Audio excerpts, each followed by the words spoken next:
അതെന്നോട് മാത്രമാണ് എന്നുള്ള ഒരു ബോധ്യം എനിക്കുണ്ടാകുകയും ആ പ്രഭാഷണത്തിൻ്റെ ഒടുവിൽ ഞാൻ എഴുന്നേറ്റ് നിന്ന് കണ്ണീരോടുകൂടെ കർത്താവായ യേശുവിനെ എൻ്റെ കർത്താവും രക്ഷിതാവുമായി ഞാൻ സ്വീകരിക്കുവാനിടയായി.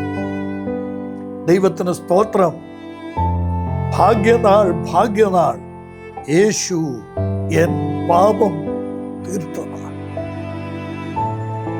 ആ ദൈവദാസന്റെ അനുഗ്രഹീതമായ പ്രഭാഷണം കേട്ട് ദൈവവചനത്തിൽ പറയുന്നത് പോലെ സുവിശേഷം എന്ന സത്യവചനം കേട്ട്, ഞാൻ ഈ പറയുന്ന വചനം എഫേസ്യർക്ക് എഴുതിയ ലേഖനം 1-ാം അധ്യായത്തിന്റെ 13-ാം വാക്യം, സുവിശേഷം എന്ന സത്യവചനം നിങ്ങൾ കേട്ട് യേശു ക്രിസ്തുവിൽ വിശ്വസിക്കുമ്പോൾ നിങ്ങൾ രക്ഷിക്കപ്പെടുകയും ദൈവത്തിന്റെ പരിശുദ്ധാത്മാവിനാൽ നിങ്ങൾ വീണ്ടെടുപ്പിൻ നാളിലേക്ക് മുദ്രയിടപ്പെടുകയും ചെയ്യും എന്നുള്ള അനുഗ്രഹീതമായ യാഥാർത്ഥ്യം ഞാൻ മനസ്സിലാക്കിയത് അവിടെയാണ്.